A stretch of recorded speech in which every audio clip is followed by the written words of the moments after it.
direto para a nossa redação integrada de jornalismo com a Vitória Kiangala, que ela traz informações para a gente do caso de um policial preso por suspeita de envolvimento no tráfico. Não é isso, Vicky? É isso mesmo, Beta. Boa tarde a todo mundo que está nos assistindo. O cabo Iago Rúdio, de 32 anos, segundo as investigações, recebia dinheiro do tráfico para beneficiar criminosos em operações no interior do estado. Segundo a corregedoria da PM, Iago tem envolvimento com traficantes da região serrana e foi preso para não atrapalhar as investigações. Dentro da viatura usada por ele, os policiais encontraram 2 armas falsas, 4 rádios comunicadores, 2 balanças de precisão e 3 porções de maconha. O cabo foi trazido para o presídio militar, que fica no quartel do Comando Geral da PM em Vitória. Ele deve passar por uma audiência de custódia. Agora os destaques do Folha Vitória. Um segurança que atua na Santa Casa de Misericórdia de Vitória foi flagrado agredindo um homem em situação de rua próximo ao hospital na Vila Rubim. Nas imagens, o segurança aparece empurrando o homem e logo depois dando um soco contra ele. Segundo a Santa Casa de Misericórdia, o profissional faz parte da equipe da empresa terceirizada responsável pela prestação dos serviços de segurança e foi afastado até a conclusão das investigações. Outro destaque do Folha, a Receita Federal liberou hoje a consulta ao primeiro lote de restituição do imposto de renda de 2026. Esse é o maior lote da história e prioriza aposentados e professores. Quem optou pela declaração pré-preenchida que vai receber a restituição pelo Pix. No Folha Vitória tem um passo a passo de como fazer a consulta, Beta. Certo, e tá aqui o site, em folhavitória.com.br. Se você não sabe, né, não souber acessar, acompanhar tudo direitinho, peça ajuda aí, por exemplo, para os netos, enfim, para quem for um pouquinho mais jovem também que pode te ajudar. Obrigada, Vicky. Beijo. Beijo, amiga. Bom final de semana. Para nós, amém. E olha, gente, uma notícia triste, uma adolescente de 17 anos morreu depois de contrair meningite bacteriana. A causa da morte foi confirmada pela Secretaria de Saúde. Railane Paulo da Silva tinha 17 anos. A causa da morte foi confirmada nesta quinta-feira pela Secretaria Estadual da Saúde, meningite bacteriana. Railane morava em Montanha, no norte do estado. Morreu na última terça-feira. A mãe da adolescente conta que os primeiros sintomas começaram uma semana antes. Ela começou relatando dores no pescoço, então antes da gente ir para o hospital, uns dias antes, ela estava reclamando, falou até que era o travesseiro. Então a gente não tinha ideia do que ia acontecer, a gente pensava que era só um torcicolo mesmo. Aí na quarta-feira de manhã, ela falou: mãe, não tô aguentando mais, minha cabeça doendo demais, eu não tô aguentando mais. Aí eu fui no posto de saúde.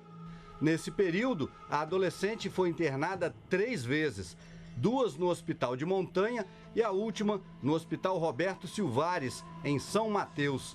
Segundo a mãe, Railane tinha o esquema vacinal completo contra a doença. A família está inconformada com a demora no diagnóstico. Os médicos não falavam nada, tratavam como cefaleia, então a gente ficava sem saber o que ela tinha, porque ela ficou, eu tive que dar banho nela, porque ela não aguentava ficar em pé. Eu tinha que levá-la no banheiro, porque ela não aguentava andar mais. Então é uma coisa bem complicada. Eu passei por uma coisa muito complicada naquele hospital ali. Aqui no Espírito Santo, no ano passado, a Secretaria Estadual da Saúde registrou 293 casos de meningite com 62 mortes. E este ano, o boletim mais atualizado da CESA, do dia 9 de maio, tinha outros 80 casos com 16 mortes. A meningite é a inflamação nas membranas que envolvem o cérebro e a medula espinhal. Febre, dor de cabeça intensa, rigidez no pescoço e vômitos são os principais sintomas. A doença pode ser causada por vírus, fungos, parasitas e bactérias, mas a infecção bacteriana é a mais grave, evolui rápido e pode matar. A infecção por bactéria, ela pode ter um êxito para a morte, né, uma evolução para a morte em 20% dos casos. Então, isso é que causa uma grande preocupação. São 3 tipos de bactérias, não é?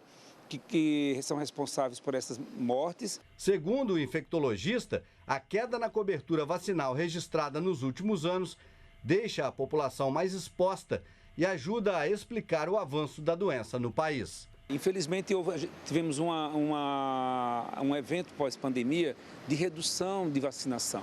Graças a essas vacinas, nós não temos mais aquelas epidemias de meningite que tínhamos no passado, um passado recente, né? Temos um caso ou outro esporádico e como essa é uma doença que mata, né? Muitas vezes nós temos essas notícias trágicas, tristes, como tivemos nesses dias de pessoas jovens que estão morrendo por causa de meningite. E agora vamos falar de economia. O superendividamento é uma realidade angustiante para dezenas de milhões de brasileiros. Em alguns estados, o PROCON está ajudando a quem precisa renegociar os valores e juros. Na casa da Alaides, a pilha de contas cresceu quando ela ficou desempregada no ano passado. Eu pagava uma e a outra ficava atrasada. Eu pagava uma e a outra ficava atrasada. Eu pagava com juros todo mês. Recentemente, uma dívida feita para o filho fez as contas desandarem. Mesmo empregada, ainda falta dinheiro até para as compras do mês. Feijão, arroz ainda dá para comprar. Um macarrão. Aí as outras coisas ficam bem. A Alaides faz parte do grupo dos superendividados. Brasileiros que não conseguem comprar o básico para sobreviver por causa das dívidas acumuladas. Entre as principais causas do superendividamento estão o desemprego, a diminuição da renda e o descontrole financeiro. Uma pesquisa aponta que 16% dos brasileiros se consideram extremamente endividados. No PROCON de São Paulo, o núcleo que ajuda os superendividados a renegociar os débitos recebe cada vez mais interessados. Os acordos aumentaram 42% no ano passado. Como melhora na condição dessas dívidas, juros menor e, paralelamente, esse consumidor, esse cidadão, também fará um curso de orientação e educação financeira para que no futuro ele também não incorra nessa nova situação. É preciso organização e controle para não deixar as contas saírem do eixo e coragem para encarar a dívida. Se conscientize dessa sua situação que possa prejudicar não só você como a sua família e busque ajuda. E agora vem cá, me responde uma coisa, eu te convoco para esse assunto. Você é do tipo de pessoa que não consegue dizer não para os outros? Não consegue falar a palavra não. Está sempre ali disposta a ajudar, sempre presente. Só que isso tem um custo, né? Dizer sim para tudo é desgastante emocionalmente falando. E dizer não, ao contrário do que muita gente pensa, não é egoísmo, tá, gente? É se priorizar. E esse é o nosso assunto de agora. Ah, se identificou, né? Então, já manda pra gente aqui no WhatsApp, porque a Demi Prates e a Sônia Oliveira vão falar pra gente já, né? Como que hoje elas enxergam esse assunto, se ficou mais fácil ou não, se ainda é difícil dizer não. Obrigada pela presença de vocês. E eu só vou cumprimentar também, antes de vocês falarem, a Ana Beatriz Mas Falcão, psicóloga que está aqui para ajudar a gente nesse bate-papo tão importante. Obrigada também pela sua presença, tá? Imagina, eu que agradeço. Demi, como é que você lida com essa palavra? Não, hoje eu não vou. Não estou afim, não quero, não posso. Boa tarde a todos, boa tarde, Roberta. Então, o não na minha vida ele já foi um desafio muito grande, até que as coisas começaram a acontecer no efeito dominó. Porque o não, ele não só abate a sua vida emocional, mas o não também, ele começa a acometer a sua vida financeira e por aí vai. É realmente um efeito cascata. Eu, hoje em dia, já consigo me posicionar melhor. Aliás, quero mandar um super beijo para a minha terapeuta comportamental, treinadora Elizabeth Conze, Instituto Viva Sua Essência. Hoje em dia, depois que eu busquei ajuda terapêutica, o não, ele não se tornou mais uma trava na minha vida. E sim, as coisas começaram a fluir bem. Mas, minha querida, até mesmo em questão de trabalho, agendamentos, tudo era assim, vamos encaixar clientes. E aí você acabava criando um efeito, até diria que uma estafa mental. E com você, Sônia? Boa tarde, obrigada, Roberto, pela oportunidade de estar aqui mais uma vez. Exatamente algo muito parecido, né? Eu tinha essa dificuldade muito grande. Então, assim, tudo a Sônia estava pronta para fazer, tudo eu estava ali para resolver. Eu não pensava nem em mim. Na verdade, quando chegava uma demanda, alguma coisa até a mim, eu não parava para olhar a minha condição. se eu podia fazer o que estava me sendo pedido ou não. Eu simplesmente sempre estava ali à disposição para fazer, sem medir esforços, sem até muitas das vezes nem perceber, né, que estava me causando dano, e eu ia e fazia. Chegou uma época que eu lembro que o meu esposo, ele falava muito assim comigo, quando todo mundo precisa, você está sempre ali para fazer. E quando é a sua vez? Você já parou para pensar que não tem ninguém que faz por você o que você faz por todo mundo? Só que naquela época, nesse tempo quando eu estava nesse lugar, eu não via dessa forma.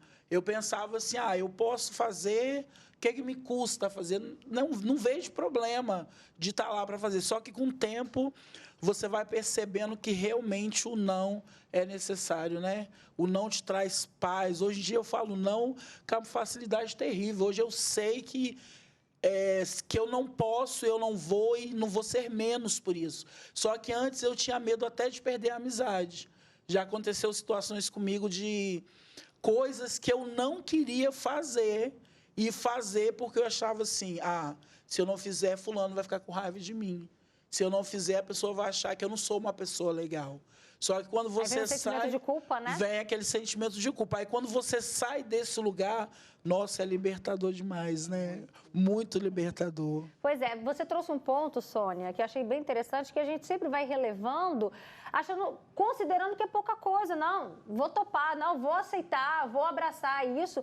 Só que qual é o problema? De que maneira, Ana Beatriz, isso pode acabar afetando a gente quando se torna o sempre? Então, na verdade, isso tem um custo muito alto, né, Roberta? Dizer sim sempre, eu não estou falando de coisas corriqueiras, porque a gente vive numa sociedade, né, e que a gente não pode sempre fazer o que a gente quer, né? Existem regras na sociedade, mas quando isso é recorrente, quando isso é abusivo, aí é que a gente tem que acender um alerta, né? Então, a gente precisa se autoconhecer, assim, qual é o meu limite? Até onde isso é confortável para mim? Até onde eu posso ir? Né? E eu vejo que a chave de tudo isso é o autoconhecimento. Né? É a gente, assim, identificar, isso vai ser abusivo, está demais? E só quando a gente se conhece, que a gente consegue, né, identificar isso aí. Como é que foi para vocês essa virada de chave? Teve alguma situação específica? Como é que foi fazer esse processo de evolução? Para mim, esse processo de evolução ocorreu justamente no momento em que houve o desencadear da questão financeira. A minha vida financeira começou a desandar, porque eu dizia sim para todo mundo. Então, Demi, me arruma um dinheiro emprestado? Demi, você pode me mandar um Pix amanhã, eu te mando? Demi, você pode... E aí começou a desencadear situações que começou a atingir o meu financeiro. Cheguei no final do mês negativo, falei, não, peraí, eu tenho que buscar ajuda. Porque se eu estou falando mais sim e priorizando outras pessoas do que a mim mesma e a minha própria família, que tem que ser uma das primeiras a ser priorizadas por aquilo que eu ganho, pelo meu faturamento, é porque realmente há alguma coisa em desequilíbrio. E Paulo Vieira tem uma frase que eu gosto muito dele que fala, o princípio do não é você se priorizar. Então, eu quero me priorizar, então a primeira coisa que eu tenho que aprender é a falar não com consciência. Mas quando vocês começaram a colocar isso em prática, foi com fluidez ou começou a doer também? O primeiro não que vocês deram? Para mim foi muito difícil, né? Porque, como eu falei, é difícil você estar nesse lugar, mas também é difícil você sair dele. Porque você começa a entender, no meu processo de libertação, né? Eu costumo dizer isso, para mim era como se eu estivesse magoando, né, a outra pessoa quando eu falava que não.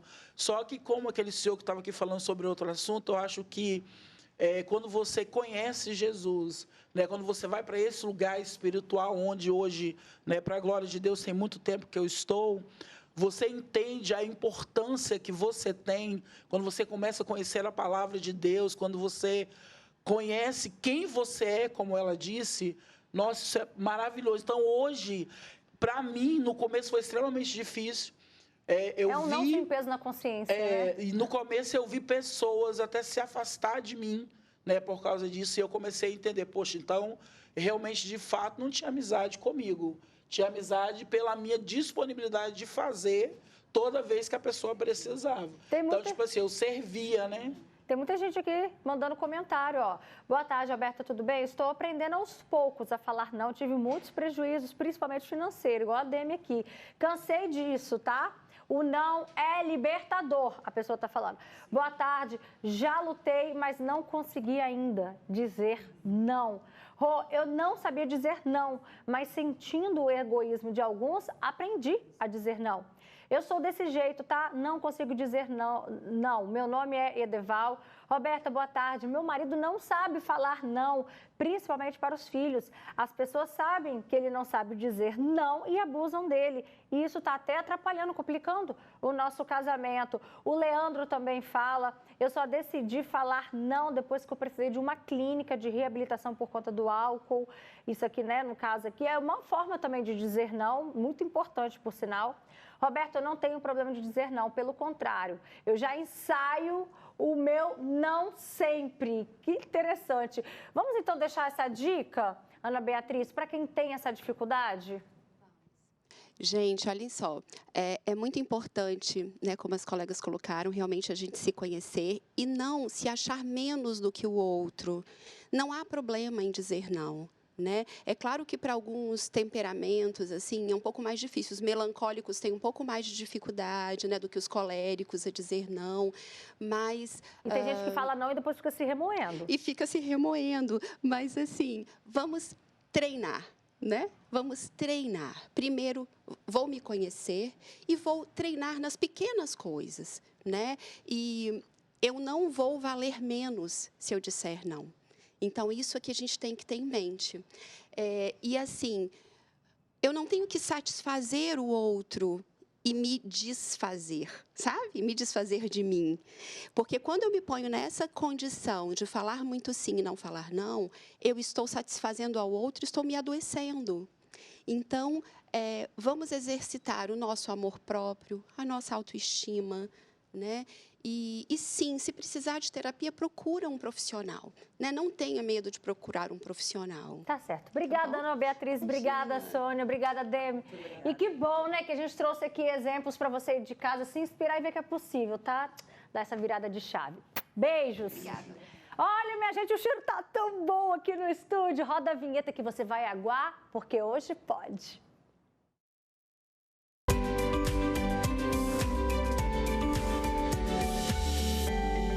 Você sabia que hoje é dia do pudim? Mas calma, calma que você vai se apaixonar com a receita de hoje. Tudo bem, Nani? Tudo bom, meu amor. Seja bem-vinda, maravilhosa. Olha isso. Para, porque isso aqui tá dominando as redes sociais. Não, não é essa imagem. Não é essa imagem, Camila. É outra ainda mais poderosa. Olha o que tem aqui. Vem cá, mostra aqui. Vem cá, aqui, ó. Aqui em cima. Vem cá. Ó. Aê! Isso é um X-tudo. Mas não é um X-tudo. É um X-bolo. X-bolo. É um X-bolo que, já que hoje é dia do pudim, que vai pudim. E aí ela vai ensinar também a fazer esse X-bolo do sabor que você quiser. Ela trouxe 2 aqui pra gente hoje, Nani. Que pra tudo todos os isso, gostos, hein? Mulher. Vamos lá, que hoje viralizou, né? Hoje tem bastante coisa. Não, você abre o meu Instagram, pelo menos. Só dá isso. Só dá isso daí, gente. Né? Eu quero ver quando aparecer de novo o tal do morango do amor, né? O que a gente vai arrumar? Não, vamos inventar outra coisa. Daqui a pouco vai ser ele de novo aí. Ó, hoje tem bastante coisa, então vamos por partes. Como é o dia do nosso lindo pudim, a gente vai fazer uma receita de pudim. Essa receita é super fácil, como todas que eu trago aqui sempre. Então, pega só uma tigela que você tiver aí, 6 ovos. A gente já vai começar a nossa receita. Lembrando que eu já adiantei aqui a nossa calda. A calda é açúcar e água, então não tem mistério. Aqui, se tiver alguma dúvida, depois pode me chamar lá. Fogo baixo? Fogo baixo, pra ela não queimar, pelo amor de Deus. Pudim com calda queimada ninguém merece. Então, 6 ovos, 2 caixinhas de creme de leite. Se queimar, fica amargo, né? Não fica legal, não. Fica não, deixa queimar não. Por favor. Se queimar, joga fora. E uma caixinha de leite condensado. Então, vai fazer o pudim. Aqui a gente começa com o pudim, deixa a nossa calda ele dar uma esfriadinha. Então vai mexendo aí que eu já volto, Pode porque deixar. daqui a pouquinho a gente vai continuar. Gente, ela ó, aqui com direito a sachê e tudo mais, tá? Tem o sachê aqui, olha, não é ketchup maionese. Daqui a pouquinho a gente te conta para saber o que combina aqui nessa proposta desse X-bolo, hein? Tá sensacional isso. Mas, me espera, tá, Nani? Já volta, hein? Porque agora a gente vai fofocar. Ele já chegou, roda a vinheta.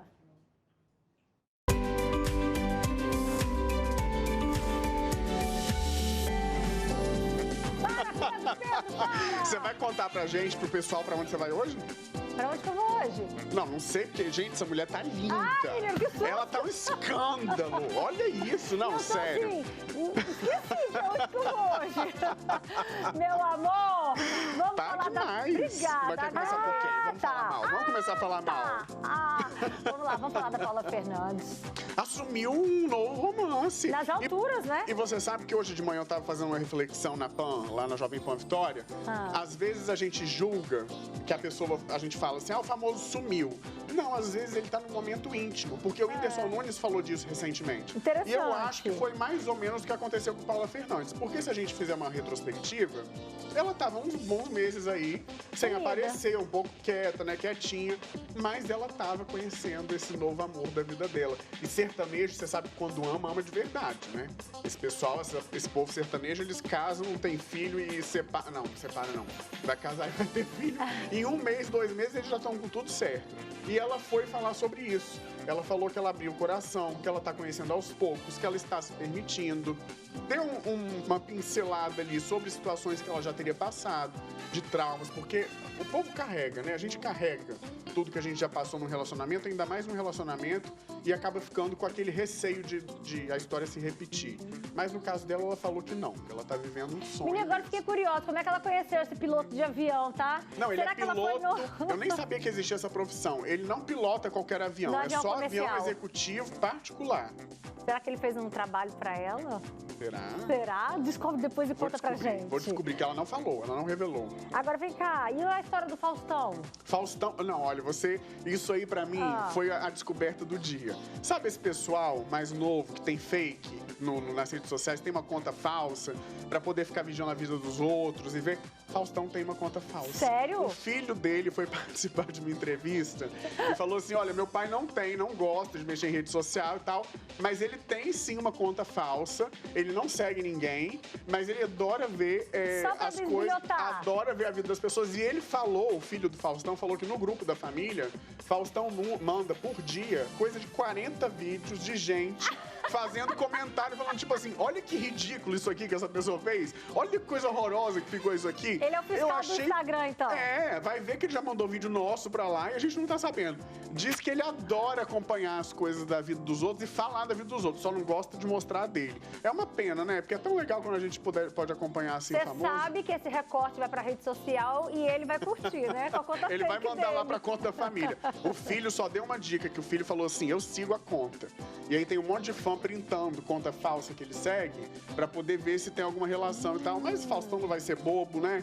Não vai ser fácil assim de achar uma conta dessa, exatamente. Agora que Maitê Proença me surpreendeu, Pedro. Desculpa, eu acho que é uma tendência. O povo vai ficando tão doido da cabeça que vai assim, se largando e vai deixando a vida levar. Maitê Proença morava naquele prédio de Narcisa, no Rio de Janeiro, em frente à praia. São quase 1.000 metros quadrados de apartamento, uma coisa de outro mundo. Vendeu o apartamento por 4.300.000, deu um dinheirinho e decidiu comprar um sítio no meio do nada, no interior do Rio de Janeiro. E ela é muito... Você lembra aquela vez que ela começou a girar? Não foi ela não. Mas ela tem essa vibe natureza, né? Ela tem. E tal. Aí ela começou a mostrar o sítio, falar, olha a chuva aqui caindo, olha que beleza a natureza, as coisas divinas que a natureza nos dá, é isso que eu quero e tal. E ela assumiu que ela largou a vida na cidade para poder viver no campo e viver disso e admirar a natureza, contar as gotas que estão caindo de chuva. Eu tenho o sonho de um dia, mais velha, ir pra Bahia, ter uma pousada lá, pro meio meio do mato, eu acho que eu não mas iria, eu acho que é uma coisa muito doida. Mas eu admiro, né, Maite? Eu te admiro. Eu acho o máximo quem consegue se desapegar de tudo. Isso que eu ia falar, se desapegar deve ser algo extremamente difícil. Aí, Adriana Marques, dá uma pauta pra gente desapegar, é interessante. É um desafio, mas tomara que ela consiga, né? Porque agora também ela não tem pra onde voltar, porque ela vendeu o apartamento. Vai bater na casa dos parentes lá. Só se for. Vem cá, Miguel Falabella tá namorando um capixaba, Tá né? namorando um capixaba. E você sabe disso há muito tempo. Eu sei disso há muito tempo. E eu tenho como provar que eu sei disso há muito tempo. Gente, desde maio de 2025 eu tento confirmar essa história, mas o bonitinho negava. Eu tenho os prints de todas as conversas que a gente teve, algumas conversas, e ele negava o relacionamento. Casal Estamos bonito, falando hein? de Alexandre Altoé, de 39 anos de idade, ele é empresário, ele tem uma loja de suplementos lá em Marilândia, que é de onde ele é natural, aqui no interior do Espírito Santo. Só que, de uns tempos pra cá, ele tem aparecido muito com o Falabella. E o Falabella tem postado muito foto com ele. E anteontem, de anteontem pra ontem, né, à noite, o Falabella postou uma foto dos dois viajando, que o Falabella agora vai tirar umas férias antes de estrear um musical. E não precisou dizer nada. Todo mundo entendeu que eles estavam ali assumindo o relacionamento.